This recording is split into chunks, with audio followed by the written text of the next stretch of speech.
তোমার আমি ভালো কর্ম দেখে তোমাকে দোস্ত বলে হিসাব করেছিলাম, দেখি তোমার ভিতরে অনেক খারাপ কর্ম, আমি তোমার সাথে সম্পর্ক বিচ্ছিন্ন করলাম। এমন ব্যক্তিরা থাকবে বিশেষ ছায়াতলে বিচারের মাঠে। ওরাজুলুন যাকারাল্লাহ খালিয়ান ফাফাজাদাইনহু, ওই মানুষও থাকবে বিচারের মাঠে বিশেষ ছায়াতলে, যে মানুষ নির্জনে আল্লাহকে ডাকলো আর দুই চোখের পানি ঝরঝর ঝরঝর করে ঝরলো। এই ছেলে, ঘুমাচ্ছ নাকি তুমি? আমি কি বললাম বলো তো দেখি, মনে থাকবে কি বললাম?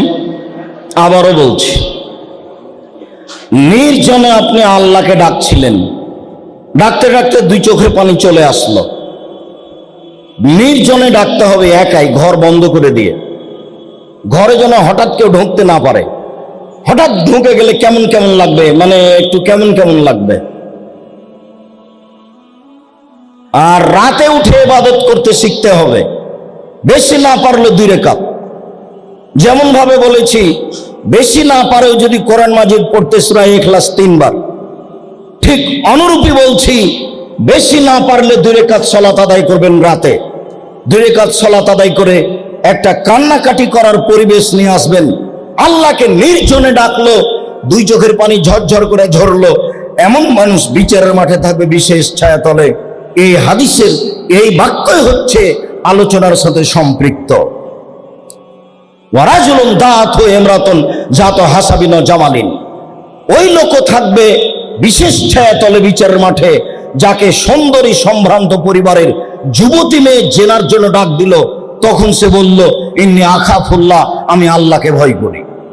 পৃথিবীর যুবক যুবতী শুনে রাখো, দিনী ভাই বোন শুনে রাখেন, আপনারা কেউ যদি এরকম সময়ে বলতে পারেন আমি আল্লাহকে ভয় করি, তাহলে আল্লাহ আপনার সাথে ওয়াদা করেছেন, অনাহান নাফসা আনিল হাওয়া ফাইনাল জান্নাতা হিয়াল মাওয়া।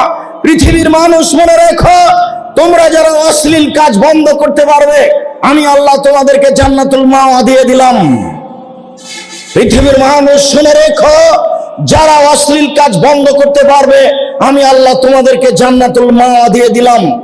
আমি মানুষের সাথে ওয়াদাবদ্ধ, যারা অশ্লীল কাজ বন্ধ করতে পারবে, আমি জান্নাতুল মাওয়া তাদের জন্য প্রস্তুত করেছি। সম্মানিত দিনী ভাই বোন, সে পরের বাক্যে রাসূল সাল্লাল্লাহু আলাইহি সাল্লাম বললেন, ওয়া রাজুলুন তাসাদ্দাকা বিসাদাকাতিন ফাখাহা হাত্তা লা তাবলু শিমালুহু মা তুনফিকু ইয়ামিনুহু, দান করলো, গোপনে করলো, ডান হাত করলো, বাম হাত জানতে পারলো না, তার মানে গোপনে দান করলো। সেই মানুষ থাকবে বিচারের মাঠে বিশেষ ছায়াতলে। প্রকাশ্যে দানের জন্য আল্লাহ বলেছেন, আল্লাহর নবী বলেছেন, তবে গোপনে যে ফল আছে প্রকাশ্যে সে ফল নেই, এ কথাই ঠিক। বিশেষ ছায়াতলে থাকার সুযোগ হবে গোপনে দান করতে পারলে। পৃথিবীতে সবচেয়ে শক্তিশালী, ক্ষমতাধর, পাওয়ারফুল ইবাদত হলো দান। দানের চেয়ে পৃথিবীতে কোনো শক্তিশালী, ক্ষমতাধর, পাওয়ারফুল কোনো ইবাদত আছে আমি আব্দুর রাজ্জাক বিন ইউসুফ তা জানি না। বিশেষভাবে গোপনে দান করা আরো ভিন্ন ধরনের গতি, যার বিনিময় হলো বিচারের মাঠে বিশেষ ছায়াতলে থাকা। সম্মানিত দিনী ভাই বোন, আবু হুরায়রা রাদিয়াল্লাহু তাআলা আনহু বলেন, রাসূল সাল্লাল্লাহু আলাইহি সাল্লাম বলেছেন, 3 জন লোক গর্তে আটকা পড়েছিল, বৃষ্টি আসলো, গর্তে ঢুকে গেল, উপর থেকে একটা বড় পাথর মুখের উপরে আসলো, তারা পাথর সরিয়ে বের হতে পারবে না।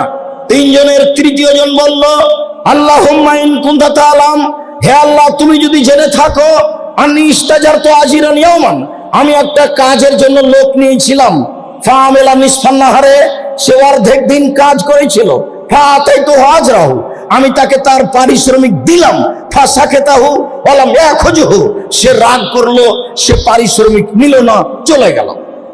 আমি বললাম অর্ধেক দিন কাজ করেছো, টাকা নিয়ে নাও, সে বলল না আমি টাকা নিব না, রাগ করে চলে গেল। ফাফারতু আলাইহা, আমি সেই অর্ধেক দিনের টাকাকে বাড়াতে লাগলাম। ফাসারা মিন হাদাল মাল, এই যে অনেক হয়ে গেল গরু ছাগল, ফাজা ইয়ামান ইয়াতলুবহু, হঠাৎ একদিন এসে বলছে একদিনের পারিশ্রমিক আমি পাই, দেন। কোনদিন মজুরকে, দিন মজুরকে ঠকাবেন না। ঘাম শুকানোর পূর্বেই তাকে পারিশ্রমিক দেওয়ার জন্য রাসূল সাল্লাল্লাহু আলাইহি সাল্লাম আদেশ করেছেন। লোকটি অর্ধেক দিন কাজ করে পারিশ্রমিক না নিয়ে চলে গেল। হঠাৎ একদিন এসে বলছে, আমি একদিন কাজ করেছিলাম, টাকাটা দেন। আমি বললাম, খুজ হাজাল মাল কুল্লাহু, এই সব গরু ছাগল তুমি নিয়ে চলে যাও। ও আমাকে বলল, মজাক করবেন না আমার সাথে, আমি একদিনের পারিশ্রমিক চাচ্ছি। আরে শোনো, আমি তোমার সাথে মজাক করিনি, যা গরু ছাগল আছে সব নিয়ে চলে যাও, তোমারই এইগুলি। সে নিয়ে চলে গেল। ফাইন কুন্দা তাআলাম, তুমি যে জিদিয়ে থাকো, আন্নি ফাওতে জালেকা, আমি এই কাজটা করেছি রাজা রাহমাতেকা, তোমার রাহমাতের আশায়, খাসিয়াতা যাবেকা, তোমার শাস্তির ভয়ে। আমি দুই কারণে এই কাজটা করেছি। এই দিয়ে আমি তোমার রহমত পেতে চাই, এই দিয়ে আমি তোমাকে ভয় করি, এটা দেখাতে চাই। আমি মানুষের একদিনের পারিশ্রমিকের ক্ষতি করিনি, এই ভয়ে আমি করেছি। যদি সত্যিকারই এই জন্য করে থাকি, তাহলে ফারেজ, তুমি আজকে এই পাথর গর্তের মুখ থেকে সরিয়ে দাও। আল্লাহ তাআলা ফাজাল আল হাজার, পাথর গর্তের মুখ থেকে সরে গেল। ফায়াতাল মাশাউনা, তারা স্বাভাবিকভাবে পায়ে হেঁটে বের হয়ে চলে গেল। হাদিস বুখারী মুসলিম। সম্মানিত দিনী ভাই বোন, অত্র হাদিসের এই অংশে বোঝা যাচ্ছে, মানুষ যদি আল্লাহর ভয়ে কাজ করে, তাহলে মানুষকে আল্লাহ বিপদ থেকে বাঁচিয়ে দিবেন।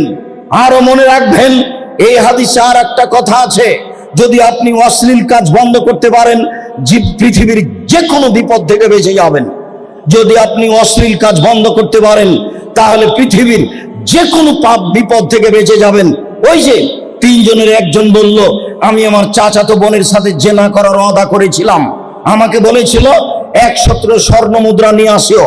আমি 100 স্বর্ণ মুদ্রা নিয়ে আসলাম, অন্যায়ের জন্য বসলাম। আমাকে বলল, তুমি আল্লাহকে ভয় করো। আমি অন্যায় করিনি, উঠে গেছি তোমার ভয়ে, অতএব তুমি আজকে গর্তের মুখ থেকে পাথর সরিয়ে দাও। আল্লাহ বললেন, ঠিক আছে, আমি তোমার কথা গ্রহণ করলাম, গর্তের মুখ থেকে পাথর সরিয়ে দিলাম। সম্মানিত দিনী ভাই বোন, লোকটি আল্লাহর ভয়ে কাজ করেছিল, মর্মে বিপদ থেকে বেঁচে গেল। আবু সাঈদ খুদরি রাদিয়াল্লাহু তাআলা আনহু বলেন, রাসূল সাল্লাল্লাহু আলাইহি সাল্লাম বলেছেন, কানা রাজুলুন ফি বানি ইসরাঈল আসরাফ আলা নাফসিহি, আজ থেকে হাজার হাজার বছর পূর্বে বানি ইসরায়েলের যুগে একটা লোক ছিল, সে নিজের প্রতি খুব অন্যায় করেছিল।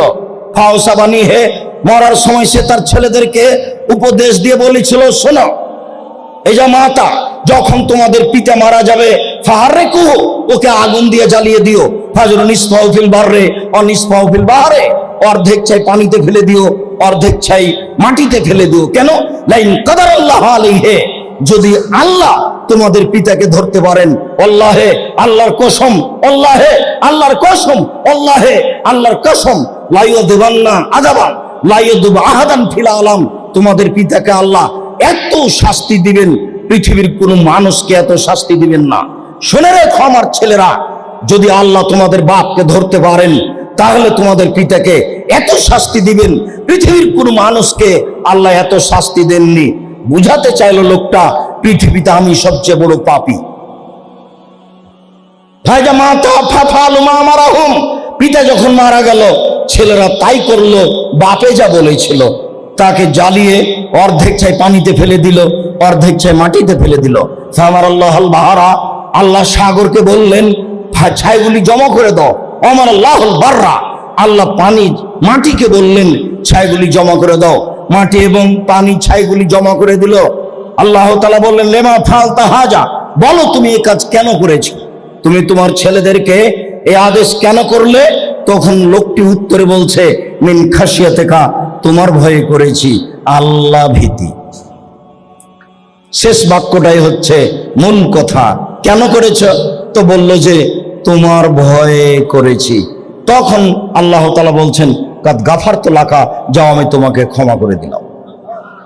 সম্মানিত দিনী ভাই বোন, আনাস রাদিয়াল্লাহু তাআলা আনহু বলেন, রাসূল সাল্লাল্লাহু আলাইহি সাল্লাম বলেছেন, আল্লাহ তাআলা বলেন হাদিসে কুদসি, আল্লাহ তাআলা বলেন হাদিসে কুদসি, ইয়া ইবনা আদম, এ আদমের ছেলে মেয়েরা শোনো, মা দাওয়াতানি রাজাউতানি, তোমরা আমাকে যেভাবে ডাকো আমি সেভাবে শুনি, তোমরা যেভাবে আশা পোষণ করো সেভাবে আমি পূর্ণ করে থাকি। আদমের ছেলে মেয়েরা শোনো, আমি আল্লাহ যেভাবে ডাকো সেভাবে আমি শুনি, যেভাবে আশা পোষণ করো সেভাবে আমি পূর্ণ করে থাকি। গাফারতু লাকা লা উবালি, আমি তোমাকে ক্ষমা করে দেব। আমি পরোয়া করি না তুমি কত বড় পাপী, আমি পরোয়া করি না তুমি কত বড় পাপী। তুমি যেভাবে ডাকো আমি সেভাবে থাকি, যেভাবে আশা পোষণ করো আমি সেভাবে পূর্ণ করে থাকি। ইবনে আদম লা বালাগাত যুনুবুকানা সামায়ে, আদমের ছেলে মেয়েরা শোনো, তোমাদের পাপ বেশি হতে হতে যদি আকাশে লেগে যায়, ফাস্তাগফারতানি, এরপরে যদি আমার কাছে ক্ষমা চাও, গাফারতু লাকা, আমি আল্লাহ ক্ষমা করে দিব। ওয়ালা উবালি, আমি পরোয়া করি না তুমি কত বড় পাপী, আমি পরোয়া করি না তুমি কত বড় পাপী, আমি পরোয়া করি না তুমি কত বড় পাপী। আল্লাহ তাআলা বিচারের মাঠে এসে বলবেন, ইয়া ইবনে আদম লা আতাইতানি বিকুরাবিল আরজি খাতায়া সুম্মা লাকিতানি লা তুশরিকু বিশাইআ লা আতাইতুকা বিকুরাবিহা মাগফিরা। আদমের ছেলেমেয়েরা শোনো, আজকে বিচারের মাঠে উপস্থিত হয়েছ আকাশ জমিন পরিমাণ পাপ নিয়ে, শুধু পাপ আর পাপ। আমি আল্লাহ উপস্থিত হয়েছি সেই পরিমাণ ক্ষমা নিয়ে। যদি তোমাদের শিরকি পাপ না থাকে, তোমার পাপ যত আমার ক্ষমা তত। যেই পরিমাণ তোমার পাপ সেই পরিমাণ আমার ক্ষমা, যেই পরিমাণ তোমার পাপ সেই পরিমাণ আমার ক্ষমা। যত তোমার পাপ তত আমার ক্ষমা, যদি শিরক না থাকে।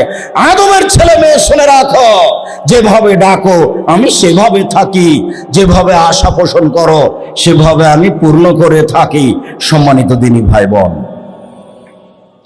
আল্লাহ ভীতির উপরে একটি সংক্ষিপ্ত ছোট্ট গুরুত্বপূর্ণ বক্তব্য দিয়ে আপনাকে আমি আন্তরিকভাবে পরকালমুখী করতে চাই। সম্মানিত দিনী ভাই বোন, সময় বেশি নেই। দেখতে দেখতে 20 থেকে 30 হয়েছে, 40 হয়েছে, 50 হয়েছে। মরার সময় চলে এসেছে, আত্মীয় স্বজন চলে গেছে।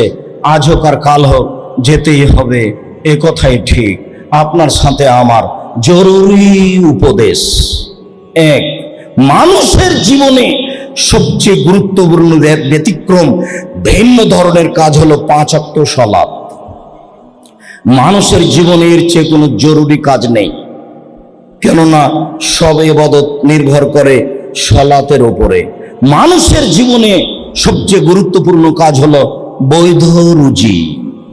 মানুষের জীবনে সবচেয়ে গুরুত্বপূর্ণ কাজ হলো কোরআন মাজিদ তেলাওয়াত করা। মানুষের জীবনে সবচেয়ে গুরুত্বপূর্ণ কাজ হলো দুইজন যেখানে বসে আছে সেখানে না বসা। দুইজন যেখানে বসে আছে, এ বাচ্চা ওখান থেকে তুমি কার সাথে কথা বলছো? দুইজন বসে একটা বদনাম করছে, আপনি ওখানে ঢুকে বললেন হ্যাঁ আপনি ঠিক বলেছেন। বলেন তো এর মাপ কত দূর গেছে?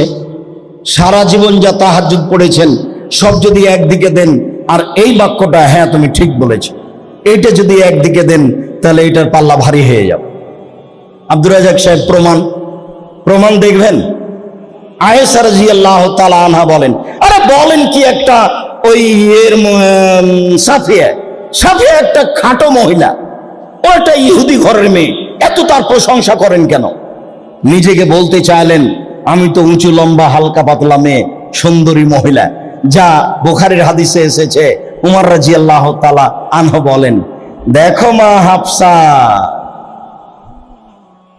সুন্দরী মহিলার পাল্লাই পড়ে তুমি নিজেকে হারায়ো না। সুন্দরী মহিলার উপরে মানুষ কিছু আগ্রহী হতে পারে। তার মানে মুহাম্মদ সাল্লাল্লাহু আলাইহি সাল্লাম তার সুন্দরতার কারণে তোমার চেয়ে আয়েশাকে বেশি ভালোবাসতে পারে। হিংসায় পড়ে জ্বলে যায় না, নিজেকে হারিয়ে দিও না। ওই মহিলায় আয়েশা রাদিয়াল্লাহু তাআলা আনহা বলেন, আরে ও তো খাটো মহিলা, তার আপনি এত প্রশংসা করেন কেন? আবার ও তো ইহুদি ঘরের মহিলা।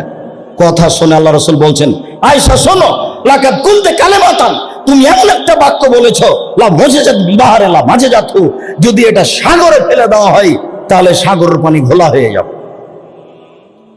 সাগরে কি 2-3 বালতি পানি আছে? যদি লোহিত সাগরে ফেলে দেওয়া হয় তাহলে সাগরের পানি ঘোলা হয়ে যাবে। কথাটা কি? আটলান্টিক মহাসাগরে যদি বাক্যটা ফেলে দেওয়া হয় তাহলে আটলান্টিক মহাসাগরের পানি ঘোলা হয়ে যাবে। বাক্যটা কি?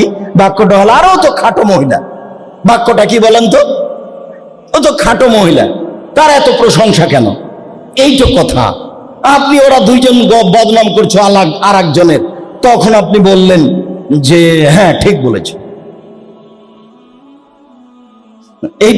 এইটার উত্তর কি? এইটা থেকে বাঁচবেন কি করে?